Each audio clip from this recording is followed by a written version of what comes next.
오늘 말씀 제목은 전도자의 삶과 오직 복음입니다. 요즘에 젊은 사람들 사이에서 많이 하는 말 중에 하나가 뭐냐면 나랑 다른 것이 틀린 것이 아니다 라고 말을 많이 합니다.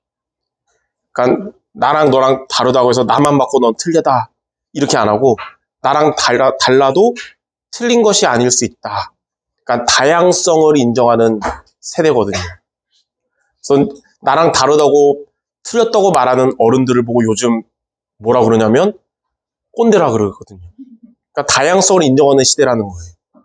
근데 중요한 게 있습니다. 여러분, 세상에 다양한 것을 인정하더라도 복음 하나는 나랑 다른 게 틀린 건데 복음만. 그래서 여러분은 세상은 다양성을 인정해도 복음은 오직이 돼야 되는 것입니다. 예. 다른 복음이 아니라 오직 복음이 돼야 되는 거예요. 자, 그래서 첫 번째. 그러면 저와 여러분이 오직이 돼야 되는 복음이 무엇이냐?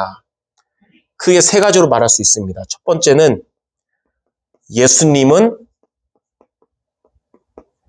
나의 그리스도라는 것입니다. 이게 바로 우리가 오직이 돼야 되는 복음이에요. 너희는 나를 누구라 하느냐? 예수님이 물어봤을 때 베드로는 마태복음 16장 16절에 뭐라고 말했냐면 주는 그리스도시요 살아계신 하나님의 아들이십니다. 이렇게 고백을 했어요. 그 말은 무슨 말이냐면 예수님 당신은 하나님을 떠난 나에게 하나님을 만나는 길이 되신 그리스도시고 예수님은 죄와 저주 속에 있는 나를 해방시켜 주신 그리스도시고 예수님은 사탄의 것을 깨뜨리시고 나에게 사탄을 이기는 권세를 주신 그리스도십니다. 바로 그 의미거든요.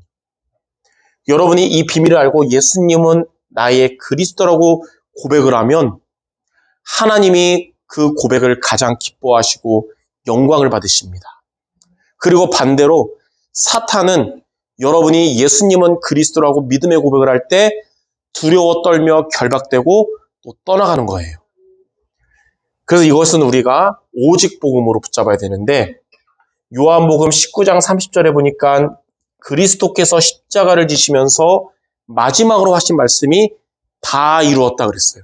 그 말은 예수님께서 십자가에서 그리스도의 일을 완성하셨다는 거예요.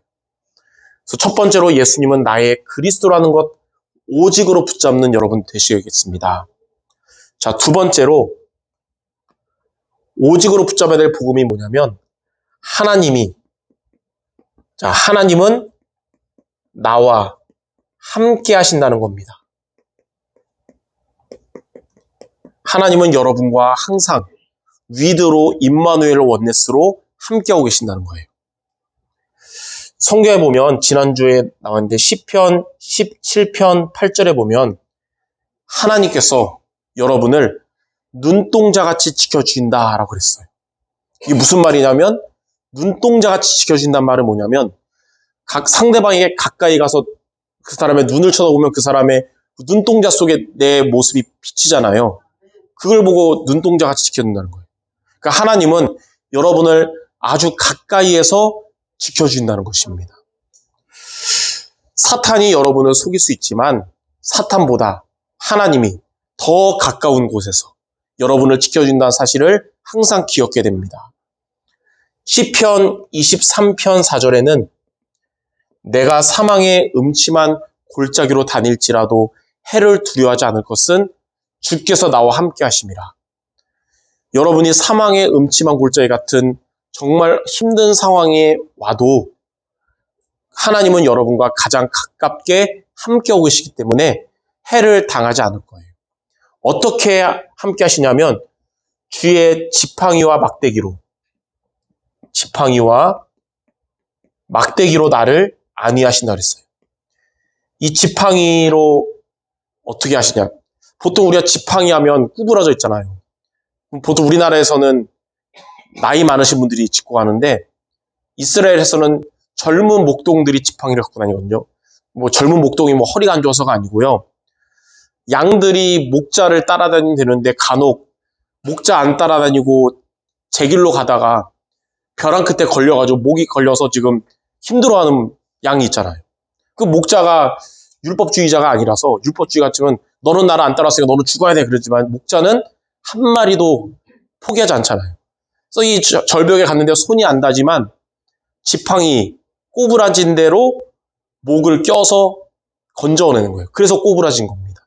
하나님은 이렇게 우리가 때로는 말씀 따라 안 가고 곁길로 가서 큰 곤경에 처해도 하나님 여러분을 버리지 않고 지팡이로 여러분을 건지듯이 하나님 여러분 능력으로 구원하시는 겁니다. 막대기는 뭐냐면 양을 노리는 맹수들이 많거든요. 그 맹수들이 나탔을 때 목자가 맹수를 이제 막대기로 다 내쫓고 패가지고 내쫓거든요. 마찬가지로 여러분 흑암의 권세가 여러분을 공격하려고 할 때 하나님께서 막대기로 흑암 권세를 물리치는 거예요.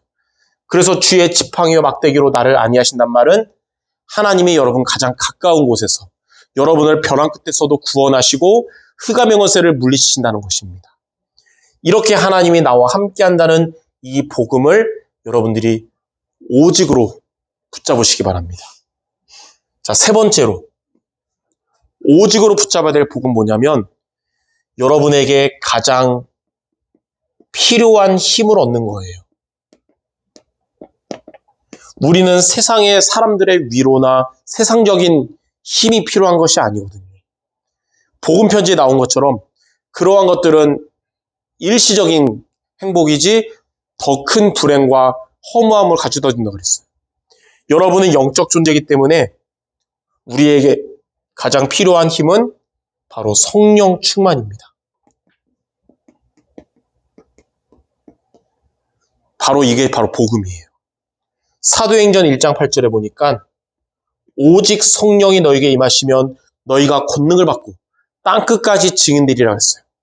여러분이 성령 충만을 얻으면 여러분은 세상 사람들 앞에 증인으로 설 수 있는 것입니다. 스가랴 4장 6절에 보면 우리의 힘으로 될 수 없고 우리의 능력으로 될 수 없지만 오직 하나님의 영으로 되느니라 그랬어요. 여러분의 힘으로는 여러분의 업에 한계가 있고 우리의 힘으로는 전도 선교에도 한계가 있지만 내 힘이 아니라 오직 하나님의 힘으로 성령 충만으로 가능한 것입니다. 자, 이렇게 세 가지 복음을 우리가 오직으로 붙잡는 여러분 모두가 되시기 바랍니다. 자, 그러면 두 번째로 이렇게 복음을 오직으로 누리려면 어떻게 하면 됩니까? 저는 오늘 이 미션에 대해서 제일 많이 생각난 사람이 모세가 죽은 이후에 한 번도 가지 못한 가나안 땅을 정복하는 미션을 하나님께 받은 여호수아에 대한 말씀으로 붙잡았어요. 자, 여호수아 1장 7절 말씀은 가나안 정복을 앞두고 하나님이 여호수아에게 주신 오직 복음을 누리는 방법 주신 것이고 여호수아 23장 6절 말씀은 가나안 땅을 정복 완성한 이후에 하나님이 여호수아에게 주신 말씀인데 공통적으로 나오는 말씀이 있어요. 여호수아 1장 7절에는 뭐라 했냐면 너가 우로나 좌로나 치우치지 말고 주의 말씀을 지켜 행하면 너의 가나안 정복의 모든 과정 형통하게 할 것이다. 그 말씀이에요. 그러니까 우로나 좌로나 치우치지 말라는 거죠. 가나안 정복 완성한 이후에는 여호수아 23장 6절에 또 뭐라 그러냐? 너가 주의 말씀을 지켜 행하고 우로나 좌로나 치우치지 말라 그랬어요. 자, 그래서 첫 번째, 여러분들 오직 복음을 누리려면 자, 우로나 좌로나 치우치지 말아야 합니다. 그게 바로 오직 복음을 누리는 방법이에요. 자, 그럼 우로 치우치고 좌로 치우치는 게 뭐냐? 어떤 목사님은 우파 좌파 되지 말라, 뭐 보수 진보 뭐 그건 틀린 거거든요. 보수 진보 심한 거는 우리나라밖에 없어요. 다른 나라는 별 의미 없거든요. 성경적으로 자, 첫 번째 우로 치우친다는 말은 율법주의를 의미합니다. 율법주의가 뭐냐면 이 복음이, 이 소중한 복음이 인간의 율법에 매여 있다는 뜻이거든요. 그래서 율법주의에 빠지면 어떻게 되냐? 상대방을 완벽한 잣대로 자꾸 보게 돼요. 이게 무서운 거거든요. 완벽한 잣대로 사람들을 보는데 세상에 완벽한 사람이 없거든요. 그리스도밖에. 그러면 부족함만 보이겠죠. 그래서 율법의 눈으로는 상대방을 자꾸 정죄하게 되는 거예요. 근데 율법주의자들의 특징이 있습니다. 다른 사람은 정죄하는데 자기 자신은 관대한 눈빛으로 봐요.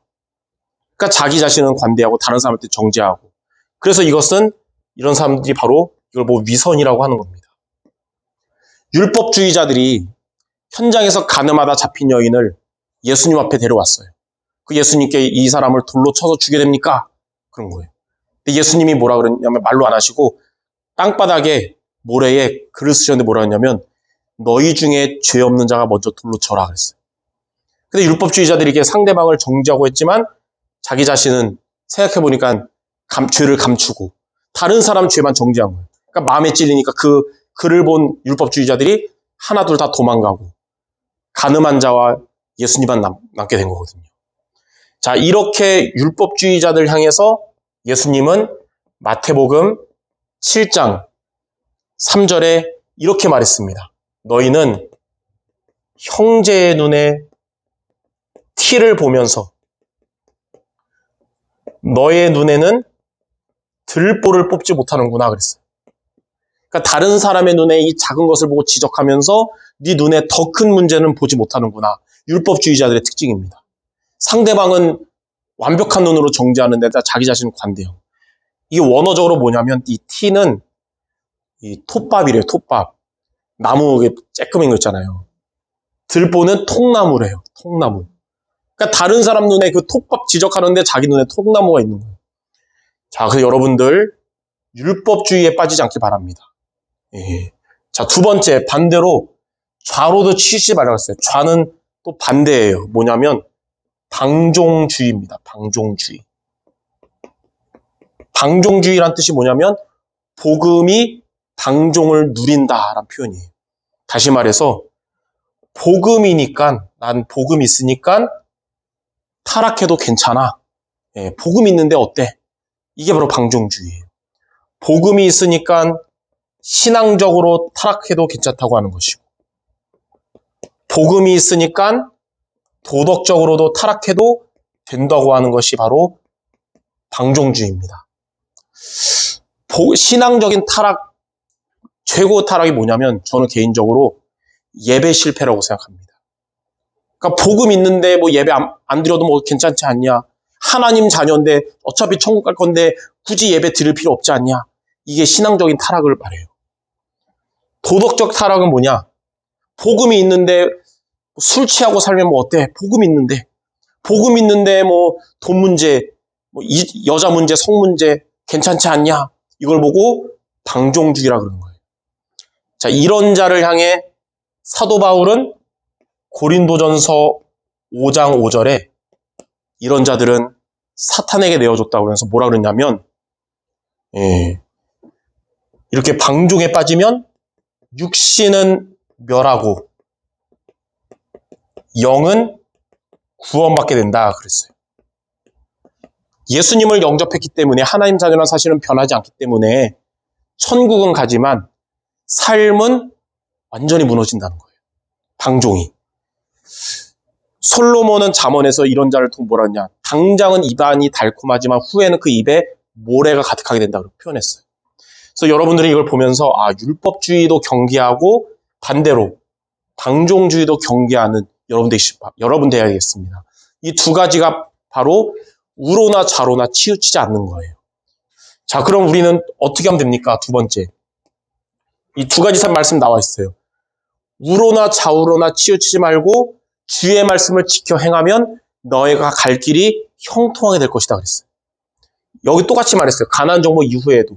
너가 주의 말씀을 지켜 행하면서 우로나 좌우로나 치우치지 말라. 그러니까 여러분들은 우로나 좌우나 치우치지 말고 하나님의 말씀을 지켜 행해야 합니다. 지켜 행하라. 이게 오직 복음을 누리는 비밀이에요. 그 말씀을 지켜 행한단 말이 뭘까요? 여러분의 선택, 여러분의 삶의 결정의 모든 것의 기준이 말씀이 돼야 된다는 거예요. 많이 인용하지만 전도서 7장 21절. 사람들이 하는 모든 말을 너의 마음에 두지 말라. 그러니까 사람들의 말이 여러분의 결정의 기준 되면 안 된다는 거예요. 이런 사람처럼, 왜냐하면 그리스도의 말씀이 아니잖아요. 참고해야 되는데 불신앙 얘기, 인본주의 얘기를 우리가 결정의 기준으로 살면 안 된다는 거예요. 또 잠언 14장 6절. 잠언 14장 12절. 제가 많이 인용해서 거의 외웠을 겁니다. 어떤 길은 사람이 보기에 바르나 필경은 무슨 길이라고요? 사망의 길이다. 그러니까 내 생각 맞는 것 같지만 하나님 말씀과 안 맞으면 맞는 것 같은 내 생각은 사망의 길이라는 거예요. 그러니까 내 생각이 그리스도가 아니라는 겁니다. 그래서 여러분들은 이렇게 하지 말고 로마서 10장 17절에 믿음은 들음에서 나고 들음은 그리스도의 말씀으로 말미암느니라. 우리는 그리스도의 말씀을 따라가는 여러분 되셔야겠습니다. 사람의 말을 따라가지 말고 내 생각을 따라가는 게 아니라 말씀을 따라갈 수 있어야 돼요. 그럼 어떻게 따라갑니까? 초대교회 성도들처럼 사도행전 2장 42절에 사도의 가르침을 받음으로 예배 강단 말씀을 통해서 이것이 여러분의 삶의 기준이요 모든 선택과 결정의 기준 되시기 바랍니다. 그게 바로 주의 말씀을 다 지켜 행하는 비밀이에요. 그래서 어떻게 오직 복음을 누립니까? 우로나 좌로나 치우치지 말고 말씀을 지켜 행하는 것이 하나님이 이 시대에 우리에게 주신 이 소중한 복음을 오직으로 누리는 비밀인 것입니다. 이렇게 여러분들 오직 복음 누리는 모두 되시기를 바랍니다. 자, 그러면 마지막 세 번째. 이렇게 여러분이 오직 복음을 누리면 오는 하나님의 응답이 있어요. 크게 두 가지. 첫 번째, 이렇게 오직 복음을 누릴 때 하나님의 나라가 임하게 될 것입니다. 이게 우리가 받을 진정한 응답이에요. 하나님의 응답. 마태복음 12장 28절 29절에 오직 복음을 누릴 때 하나님의 나라가 임하는 게 어떤 것인지를 설명하고 있습니다. 하나님의 나라가 임한단 말은 하나님이 여러분의 주인 되셔서 통치해 주시는 거예요. 하나님이. 그리고 이 귀신의 세력이 쫓겨나고 떠나가는 것입니다. 하나님 나라 임하면. 그러면 사탄에게 빼앗긴 원래의 하나님의 응답을 회복하게 되는 거예요. 이게 바로 하나님의 나라입니다. 하나님의 나라가 그럼 어디 임하냐? 먼저 내 안에 임하는 거예요. 여러분 안에 하나님의 나라가 임하면 하나님이 여러분 주인 되셔요. 우리의 생각과 마음을 속이는 흑암 세력이 귀신 세력 떠나가요. 그리고 하나님의 응답받게 되는 겁니다. 그리고 내 여정에 임해요. 여러분의 가는 모든 발걸음마다 저주 재앙이 떠나가고 하나님이 임하시는 거예요. 또 내 현장에 하나님의 나라가 임하는 겁니다. 오늘도 여러분 오직 복음을 굳게 붙잡고 예배 마치고 돌아가면 가장 먼저 여러분 집에 하나님의 나라가 임하고요. 여러분의 업의 현장에 하나님의 나라가 임하고 여러분의 교회에, 우리 교회에 이렇게 하나님의 나라가 임하게 될 것입니다. 이게 오직 복음을 누릴 여러분이 받을 첫 번째 응답이에요. 자, 두 번째. 오직 복음을 누리면 그때부터 우리 안에 계시는 성령의 역사를 체험하게 됩니다. 성령께서 이때부터 일하세요. 성령께서 일하시면 먼저 여러분들 치유의 응답을 받게 됩니다. 우리의 영적 문제가 치유돼요. 오직 복음으로. 우리의 마음과 생각이 치유되고 우리의 육신도 치유돼요. 그러면 요즘 말로 여러분은 앞으로 많은 사람을 치유하는 힐링 하우스의 주역이 될 것입니다. 오직 복음 누리는 여러분을 통해서. 자, 두 번째. 여러분의 업에, 산업에, 학업에 응답을 받게 됩니다. 단순히 월급 올라가는 우리의 수준이 아니라 여러분의 산업이 이제는 237과 맞고 5천 종족 살릴 만큼 빛의 경제 응답받게 된다는 거예요. 그 앞으로 얼만큼 응답받냐면 앞으로 여러분 TCK 살리는 TCK 하우스의 주역이 될 만큼 응답받는 거예요. 목사님 너무 먼 미래 같은데요. 지금 여러분 오직 복음을 이렇게 누리는 것이 응답을 앞당기는 비밀이 될 것입니다. 그리고 교회에 응답받게 될 겁니다. 여러분 한 명 때문에 교회가 살아나고 교회가 세계복음화에 쓰임받는 주역이 되는 거예요. 이걸 뭐라 그러냐면 홀리 메이슨이라고 하는 겁니다. 제가 여러 주석책을 찾아봤어요. 성경 강해 여러 가지. 근데 로마서 16장 1절 2절에 나오는 겐그리아 교회는 마가다락방 교회는 안디옥 교회처럼 크지 않고 작은 교회였어요. 근데 그 교회는 선교할 만큼 여유가 있는 교회였거든요. 왜 그럴까요? 성도도 많지 않은데. 베베 집사님이라는 한 명의 홀리메이슨이 있었기 때문인 겁니다. 여러분이 바로 이런 주역 되시기 바랍니다. 우리 교회도 237 나라 5천 종족 살리는 세계복음화하는 교회가 될 수 있는 겁니다. 이것을 바라보면 하나님 시의 응답, 업의 응답, 교회 응답 받도록 오직 복음 누리는 내가 되게 없어서 이것을 여러분 붙잡아야겠습니다. 그래서 오늘 말씀을 통해 오직 복음을 누림으로 하나님의 나라가 임하는 응답받고 성령의 역사를 체험하는 우리 모두 되시기를 주님의 이름으로 축원합니다. 기도하겠습니다. 하나님 아버지, 세상은 다양성의 세상이지만 이 소중한 복음을 오직으로 붙잡도록 우리가 우로나 좌로나 치우치지 말고 주의 말씀을 지켜 행하게 하여 주옵소서. 그리하여 하나님의 나라가 임하는 응답받고 성령의 역사를 체험하는 제자들 모두 되게 하여 주옵소서. 예수 그리스도 이름으로 기도드립니다. 아멘.